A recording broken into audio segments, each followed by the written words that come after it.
Há algo a despertar dentro de si, neste exato momento, uma pressão no peito. Um arrepio. Lágrimas nos olhos, sem motivo. Não passe à frente. Sente-se. Porque o que vai ouvir nos próximos 40 minutos foi gravado especificamente para esta hora da sua vida. Não foi o algoritmo que lhe trouxe este vídeo. Não foi o acaso. Não existe tal coisa como coincidência no calendário de Deus. Existe apenas a mão invisível que guia os passos de quem pertence ao Senhor. E essa mão conduziu-o até aqui. Até esta mensagem. Até este momento exato em que algo dentro de si ainda não sabe o nome do que está a sentir, mas sabe que é real, escolhido de Deus. Pare de deslizar o ecrã. Esta mensagem não é coincidência. Este vídeo não é mais um vídeo. É uma palavra que saiu do coração do Pai para chegar aos seus ouvidos hoje. Precisamente hoje. Quando a fadiga acumulou, quando as respostas demoraram, quando as pessoas que deveriam ter ficado foram embora e deixaram um silêncio que ainda dói. Aquela pressão no peito que não consegue explicar ao médico, Deus sabe o nome dela. Aquele arrepio que passa pelo corpo quando ouve música de louvor, Deus colocou-o ali de propósito. Aquelas lágrimas que aparecem do nada, que o surpreendem em momentos inesperados, não são fraqueza. São sinal. Deus está a falar consigo. E se ficar até o fim deste vídeo, vai compreender o que ele está a dizer. Para onde o está a chamar. E o que está prestes a mudar na sua vida a partir desta semana. Se sentiu algo ao ouvir estas palavras, escreva agora nos comentários 777. Escreva 777 como declaração de fé. Escreva 777 como forma de dizer ao Pai: eu ouço. Eu estou aqui. Eu recebo esta palavra. Porque há alguém do outro lado deste ecrã que precisava de ver o seu 777 hoje. Alguém que estava prestes a fechar o vídeo. Que estava prestes a desistir. E quando vir o seu comentário, vai perceber que não está sozinho. Isso é intercessão. Isso é comunidade. Isso é o corpo de Cristo a funcionar. Carregue também no gosto. Não por nós, mas porque a missão deste canal é levar a palavra às pessoas que nunca entraram numa igreja, que nunca ouviram um pastor que falasse a sua vida real, que buscam respostas às 3 da manhã, com fones nos ouvidos. A sua partilha pode ser o gesto que leva esta mensagem a quem precisa de a ouvir hoje. Subscreva o canal. Ative o sino. Porque quando Deus tem algo urgente a dizer, quer que a mensagem chegue sem demora. Deixe nos comentários. Depois do 777. Esta frase: eu recebo esta palavra para a minha vida. Diga isso ao Pai. Diga isso a si mesmo. E agora, vamos entrar juntos no que Deus quer revelar-lhe hoje. Há uma linguagem que Deus usa que a maior parte das pessoas nunca aprendeu a ler. Não é a linguagem dos trovões, nem a dos sonhos grandiosos. É a linguagem do interior. É a linguagem da pressão no peito, do arrepio no corpo, das lágrimas que chegam sem convite, da paz repentina no meio do caos, da inquietação persistente que não deixa dormir. São sinais. São mensagens em código que o Espírito Santo deposita dentro de quem pertence ao Senhor. O problema é que vivemos num mundo que não nos ensinou a escutar esse idioma. Vivemos rápido. Vivemos distraídos. Vivemos com o telemóvel sempre à mão e os fones sempre nos ouvidos. Mas os fones, a tocar as coisas erradas, as vozes erradas, o ruído errado, e nesse barulho todo, a voz mais gentil do universo. A voz do Pai. fica abafada? Não porque ele deixou de falar, mas porque ninguém nos ensinou a reconhecer o som da sua voz. Vamos falar hoje dessa linguagem. Vamos descodificá-la juntos.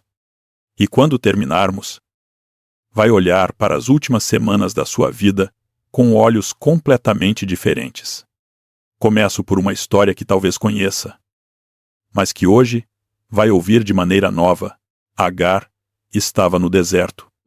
Tinha fugido da casa de Abraão e Sara depois de uma situação de conflito, de humilhação, de dor que não havia pedido.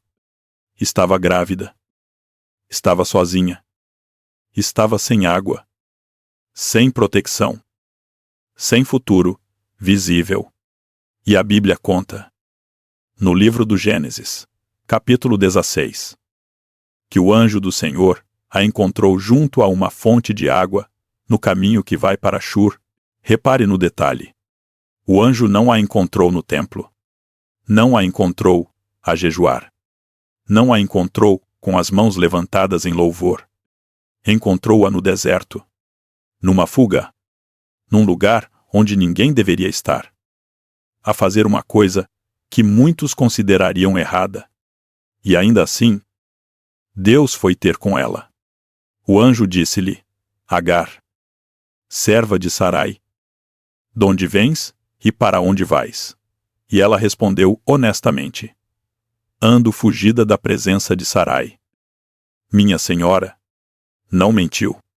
Não se justificou. Disse a verdade. E o Senhor falou-lhe. Deu-lhe uma palavra sobre o filho que carregava.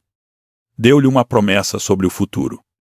E no final desse encontro, Agar fez algo extraordinário que poucos pastores sublinham. Ela deu um nome a Deus. Chamou-lhe El Roi, que significa o Deus que me vê. Ela disse: segundo o registro bíblico, será que também aqui vi eu o que me segue? Agar estava no seu deserto. Estava em fuga. Estava exausta. Grávida. Sozinha. E o que descobriu não foi uma solução imediata para todos os seus problemas. O que descobriu foi que era vista, que não estava invisível, que havia um olhar amoroso e omnisciente que a seguia mesmo onde ela julgava estar completamente perdida. Eu quero perguntar-lhe hoje, onde está o seu deserto? Porque cada um de nós tem um. Alguns desertos são relações que se tornaram tóxicas e das quais não sabemos como sair. Outros são empregos que sufocam a alma, mas que a conta bancária não permite abandonar. Há desertos feitos de solidão numa cidade cheia de gente. Há desertos de silêncio numa casa que devia ser lar. Há desertos de espera por um diagnóstico, por uma resposta, por uma mudança que não chega. E nesse deserto, El Roi, o Deus que vê, está a segui-lo. Aquela pressão no peito que sentiu ao ouvir o início deste vídeo, ele colocou-a ali. Aquele arrepio é o Espírito Santo a dizer-lhe: estou aqui. Não foste abandonado. Não foste esquecido. Eu sei onde estás. Agora preciso de falar consigo sobre algo que não é confortável de ouvir, mas que é necessário para a sua liberdade. Existe um padrão de comportamento que psicólogos chamam de reforço intermitente. É o mesmo mecanismo que mantém as pessoas viciadas em jogos de azar, nas redes sociais. E aqui é onde a conversa fica incômoda em relacionamentos emocionalmente desequilibrados.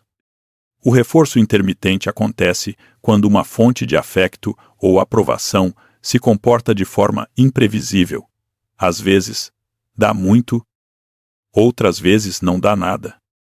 E essa imprevisibilidade cria no sistema nervoso uma espécie de dependência compulsiva.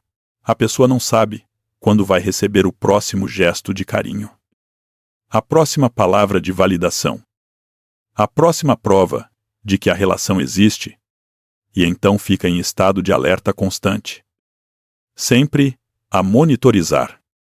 sempre a tentar não fazer a coisa errada, sempre a caminhar em bicos de pés dentro da sua própria vida para não acordar o conflito. Isto esgota a alma. E o mais cruel neste padrão é que não é necessariamente intencional. Às vezes, a pessoa que o aplica não tem consciência de que o faz. Pode ser um pai que alternava entre ternura genuína e explosões de raiva imprevisíveis. Pode ser um chefe que um dia elogia o trabalho e no dia seguinte age como se não existisse. Pode ser um parceiro que em certas alturas é generoso, carinhoso, presente e noutras alturas é frio, distante, crítico. O resultado é sempre o mesmo. A pessoa do lado de fora torna-se viciada, não na relação saudável, mas na esperança da relação saudável. Fica à espera do próximo momento bom. Fica a trabalhar para merecer o próximo momento bom. E vai perdendo, devagar, a noção de que merecia bondade todo o dia. Não apenas às vezes. Deus nunca operou assim consigo. Deus é constante. Deus é o mesmo ontem, hoje e para sempre. Como nos lembra a carta aos Hebreus capítulo 13, quando a Bíblia diz que o amor de Deus é perfeito, não está a falar de um amor que aparece e desaparece. Está a falar de um amor que não tem variação de sombra, que não tem bom dia e mau dia, que não depende do seu desempenho nem da sua perfeição. A confusão entre o amor humano inconsistente que muitos de nós recebemos e o amor divino constante que nos foi prometido.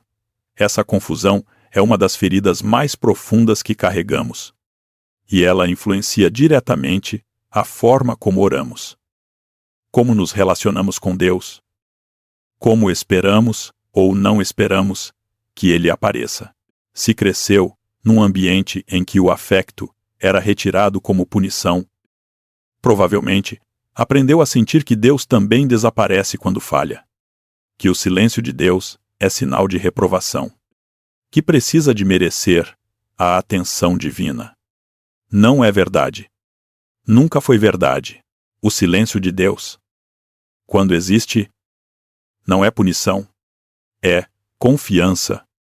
É o silêncio do mestre que deixa o aluno resolver o problema não porque não se importa, mas porque sabe que o aluno tem dentro de si o que é necessário. É o silêncio da mãe que vê o filho dar os primeiros passos e não corre a ampará-lo a cada vacilação, porque sabe que é na tentativa que se forma o equilíbrio. C.S. Lewis escreveu, na sua obra Cristianismo Puro e Simples, que Deus não nos deu a razão para que paremos de a usar quando chegamos à fé, mas para que a usemos mais plenamente, mais profundamente, mais honestamente.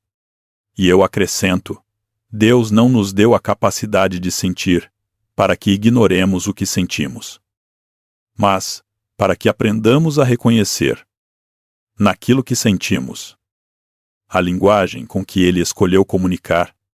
Aquilo que sente hoje não é fraqueza. É um canal aberto. Quero levar-lo agora a um segundo encontro bíblico que mudou a forma como entendo a voz de Deus. Bartimeu era um mendigo cego sentado à beira do caminho perto de Jericó. E o Evangelho de Marcos, no capítulo 10, conta que quando ouviu que era Jesus de Nazaré que passava, começou a gritar: Jesus, filho de Davi, tem misericórdia de mim. As pessoas à volta mandavam-no calar. Diziam-lhe que se calasse. E aqui está um detalhe que nunca devemos passar à frente. A pressão social para o silêncio veio das pessoas que estavam mais próximas de Jesus fisicamente, mas que não compreenderam o coração do Mestre. Às vezes, quem está mais perto da doutrina está mais longe da compaixão, mas Bartimeu não se calou. A Bíblia diz que ele gritava ainda mais. E Jesus parou. Mandou chamá-lo. E quando Bartimeu chegou perto, Jesus fez-lhe uma pergunta aparentemente óbvia: que queres que te faça? Um homem cego a pedir ao Filho de Deus. O que poderia querer, senão a vista? Mas Jesus perguntou, porque Deus não assume. Deus convida à expressão. Deus quer que a sua boca diga o que o seu coração carrega. Não porque ele não saiba. El Roi sabe tudo, mas porque o ato de dizer em voz alta, de trazer à superfície o que estava enterrado no silêncio, é em si mesmo uma forma de cura. Quando foi a última vez que disse em voz alta aquilo que realmente precisa, não o que acha que deveria precisar, não o que a pessoa ao seu lado precisa, aquilo que você, neste momento da sua vida, neste deserto ou neste corredor de espera, genuinamente precisa. Bartimeu disse: Mestre, que eu receba a vista. E Jesus disse: Vai. A tua fé te salvou. Imediatamente recebeu a vista. E a Bíblia termina aquela cena dizendo que seguiu Jesus pelo caminho, recebeu a vista e não foi para casa mostrar aos vizinhos. Não foi ao templo provar que merecia ter recebido o milagre.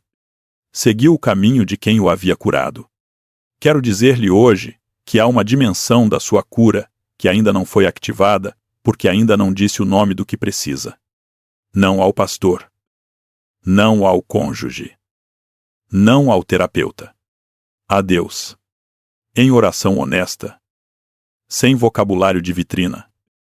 Sem a versão editada que mostramos quando queremos parecer espiritualmente corretos. Deus quer ouvir a versão real. E há algo mais que preciso de partilhar consigo antes de entrarmos na oração. Porque este vídeo não é apenas para consolar, é para equipar.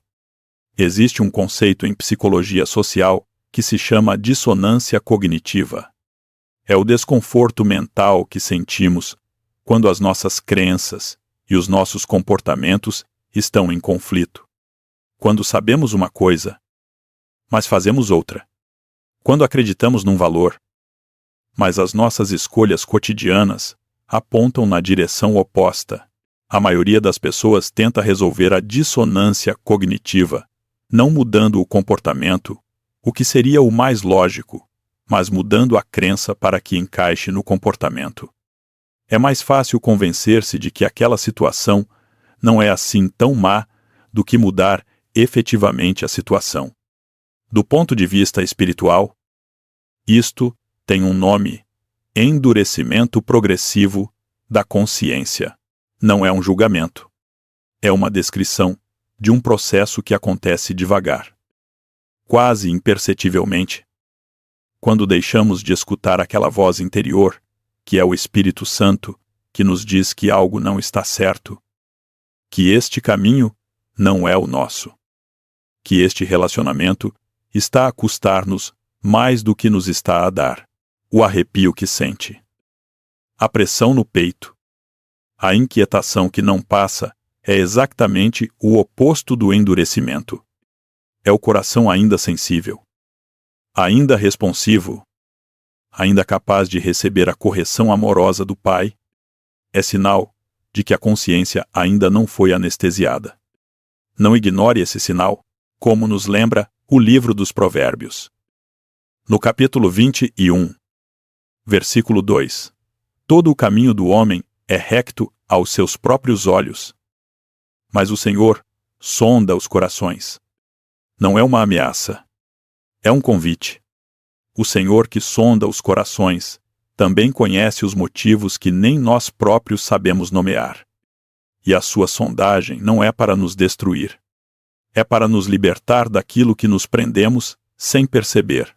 Agora quero dar-lhe 2 compromissos práticos para os próximos 7 dias. Não são mandamentos. São convites para um exercício espiritual que pode transformar a qualidade da sua vida interior de forma significativa. Primeiro, durante os próximos 7 dias. Reserve 5 minutos por dia para o que eu chamo de oração honesta não editada. Não comece com louvor. Não comece com pedidos para os outros. Comece com o que está realmente a sentir. Se está zangado, diga. Se está confuso, diga. Se está à beira de desistir, diga. Deus não se assusta com a sua honestidade. Deus conhecia Davi quando Davi escreveu os Salmos de Lamento, os salmos em que o rei de Israel pergunta sem cerimônia: até quando, Senhor, te esquecerás de mim para sempre? E esses salmos estão na Bíblia. Inspirados, canônicos. Deus não os apagou. Guardou-os como testemunho de que a honestidade diante dele é sagrada, segundo o compromisso durante os próximos 7 dias. Não explique a sua vida interior a quem não foi convidado a entrar nela. Há pessoas na sua vida que têm o hábito de chegar com "eu ouvi dizer". Com toda a gente pensa que. Com "devias era fazer assim". E, cada vez que explica, que se justifica, que tenta convencer alguém de que o seu caminho é válido. Gasta energia que devia estar a usar para percorrer esse mesmo caminho. O livro de Jó é, entre muitas outras coisas, um retrato desta dinâmica. Jó perdeu tudo. E as pessoas que vinham visitá-lo, os chamados amigos de Jó, chegavam cheias de certezas sobre o que tinha acontecido e por que Elifaz, Bildad, Zofar, cada um com o seu sistema teológico perfeito, cada um com a explicação definitiva para o sofrimento de Jó. E no final do livro, quem é que Deus aprova Jó? O único que ficou em silêncio honesto diante do mistério, em vez de construir uma narrativa para consumo dos outros. Há poder no silêncio sábio. Há força em não ter de se explicar a quem não foi chamado a compreender esta fase da sua vida. Guarde a sua palavra. Guarde o seu processo. Deixe que Deus seja a audiência principal, enquanto a temporada ainda está a ser escrita. Porque a temporada está a mudar. Não estou a dizer isso porque é o que querem ouvir. Estou a dizer porque é o que a Bíblia promete ao que persevera, como ensina Eclesiastes no capítulo 3. Há um tempo para cada coisa debaixo do céu, um tempo de plantar e um tempo de arrancar o que foi plantado, um tempo de chorar e um tempo de rir, um tempo de silêncio e um tempo de falar. O que sentiu ao começar este vídeo, aquela pressão, aquele arrepio, aquelas lágrimas que apareceram sem aviso, pode ser o sinal de que uma estação está a terminar e outra está prestes a começar. As estações não avisam com cartaz. Avisam com sinais que só quem está atento consegue ler. O agricultor experiente sabe quando a terra está pronta para receber a semente, não porque viu um calendário, mas porque desenvolveu, ao longo dos anos, uma sensibilidade ao solo, ao vento, à cor do céu. Essa sensibilidade espiritual, esse faro para o que Deus está a fazer, é o que este vídeo quer ajudar a despertar em si. Não é dom exclusivo de profetas ou pastores. É herança de todo o Filho de Deus, o profeta Joel. No capítulo 2, registra a promessa do Senhor, e acontecerá, depois que derramarei o meu espírito sobre toda a carne, os vossos filhos e as vossas filhas profetizarão, os vossos velhos terão sonhos, os vossos jovens verão visões. I do, toda a carne. Não apenas os ungidos por imposição de mãos, não apenas os que cresceram em famílias cristãs, toda a carne, inclusive a sua. Inclusive, quem está a ouvir isto às 3 da manhã, sem perceber bem o que quer de Deus, mas sentindo que quer algo mais do que aquilo que tem vivido. Esse querer é o Espírito a trabalhar.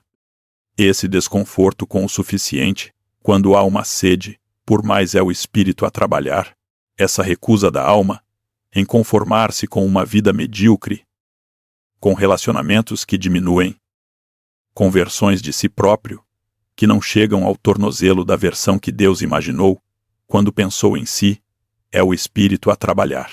E o Espírito que está a trabalhar não vai parar só porque o caminho é difícil. Vai continuar. Vai persistir. Vai continuar a colocar este tipo de vídeos no seu ecrã, este tipo de músicas nos seus ouvidos, este tipo de inquietação no seu sono, até que pare, e escute, e diga fala, Senhor, que o teu servo ouve. Exen es foi Samuel, um rapaz que não sabia reconhecer a voz de Deus, que acordou 3 vezes pensando que era o sacerdote Eli a chamá-lo. E 3 vezes Eli teve de o instruir, até perceber que era o Senhor. Primeiro livro de Samuel. Capítulo 3. E quando Samuel finalmente reconheceu a voz e respondeu com disponibilidade, Deus falou-lhe de coisas que iriam mudar o destino de um povo inteiro. A voz de Deus está a chamá-lo. Talvez já a tenha ouvido várias vezes e julgado que era outra coisa. Hoje é a 4ª vez. Hoje é o momento em que para e escuta e responde com o coração aberto. Está cansado, eu sei. Não é um cansaço de ter dormido pouco. É um cansaço de ter dado muito de si a lugares e a pessoas que não souberam guardar o que lhes deu. Um cansaço de ter esperado com paciência por mudanças que não chegaram. Um cansaço de ter sorrido em público enquanto dentro estava a travar batalhas que ninguém via. Esse cansaço é real. E Deus não lhe pede que finja que não existe. Elias, depois da vitória no Monte Carmelo, caiu em colapso no deserto. Um dos maiores profetas da história bíblica. Depois de um dos maiores milagres da história de Israel.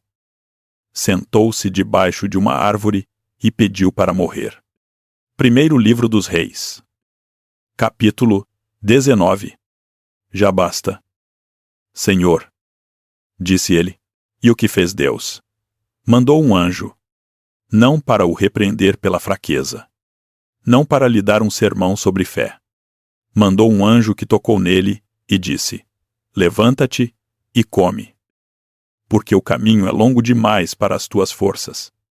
A resposta de Deus ao esgotamento de Elias foi alimentação e descanso. Foi toque e comida e água. Foi compaixão concreta e prática. Deus não está a exigir-lhe que funcione no nível de Elias depois do Monte Carmelo. Está a tratar de si como tratou Elias depois do colapso.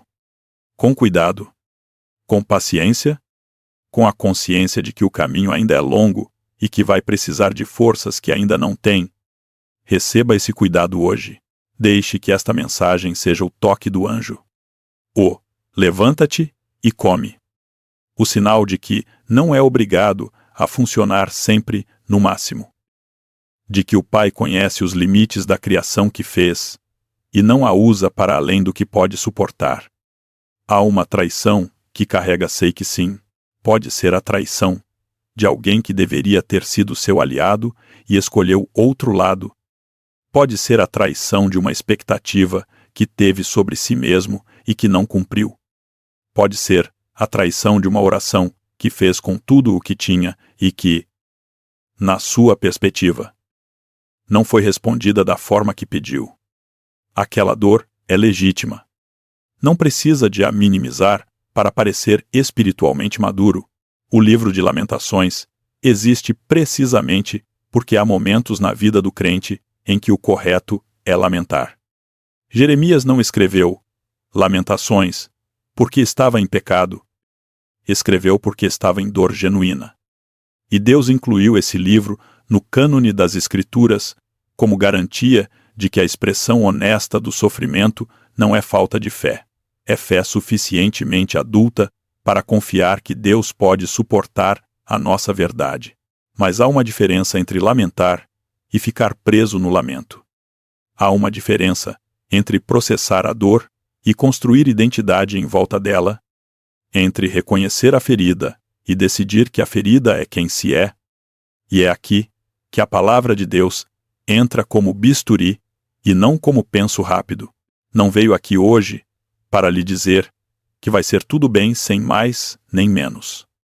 Veio aqui para lhe dizer que dentro de si existe uma capacidade de regeneração que foi plantada pelo mesmo Deus que criou o universo do nada.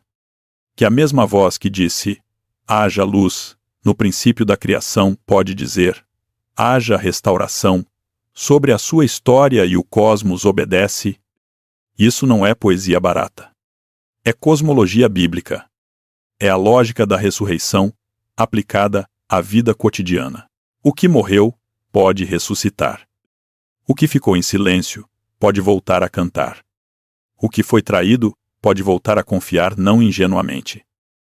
Não sem discernimento, mas com a sabedoria de quem passou pelo fogo e aprendeu a distinguir o ouro da escória. Vá agora comigo à oração. Feche os olhos se conseguir. Coloque a mão no coração e receba. Pai Celestial, venho diante da tua presença em nome de cada pessoa que chegou até este momento deste vídeo. Senhor, tu conheces o nome de cada ouvinte. Conheces a história que nenhum comentário consegue resumir. Conheces o cansaço que se acumulou camada por camada. A dor que ficou depois de as palavras certas não chegarem a tempo. A solidão que persiste mesmo dentro de relacionamentos. O silêncio que doeu mais do que qualquer palavra dura.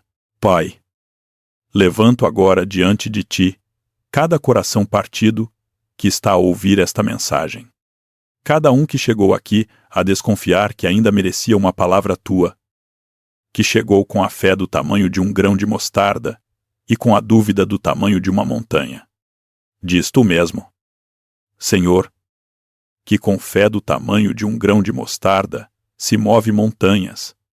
Então, com o pouco que tem, faz o muito que só tu sabes fazer. Cura a ferida da traição, cura o lugar onde a confiança foi violada e onde passou a haver uma guarda permanente. Um muro que protege, mas também isola. Ensina este filho.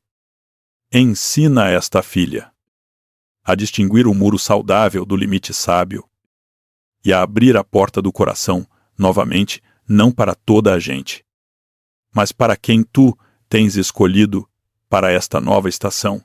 Restaura o nome que foi manchado. Há quem esteja a ouvir-nos com o nome em causa, com a reputação sob ataque, com histórias a circular que distorcem quem é. Tu es el roi. Tu vês o que de facto aconteceu. Tu és o juiz que não se deixa enganar por narrativas fabricadas. Levanta o que foi injustamente derrubado. Vindica o que foi injustamente acusado. No teu tempo, com a tua meticulosa justiça, faz a verdade aparecer. Dá descanso? Senhor, o tipo de descanso que não depende de dias de folga, o descanso que Jesus prometeu quando disse, vinde a mim, todos os que estáis cansados e sobrecarregados, e eu vos aliviarei. Esse descanso sobrenatural, que descansa a alma, enquanto o corpo ainda trabalha, que aquieta o espírito, mesmo quando as circunstâncias estão em turbulência, dá sabedoria nas decisões que estão pendentes. Há quem precise de decidir esta semana sobre situações que não têm resposta humana clara. Senhor, tu prometeste, em Tiago, capítulo 1, que se alguém pede sabedoria, tu a dás generosamente e sem reprovar. Cobra essa promessa hoje. Clareza, onde havia névoa. Direção, onde havia encruzilhada. Paz sobre o caminho que é teu. Mesmo quando ainda não o conseguimos ver completo, fortalece os limites. Dá a cada ouvinte a coragem amorosa de dizer não ao que os destroça e de dizer sim ao que os edifica.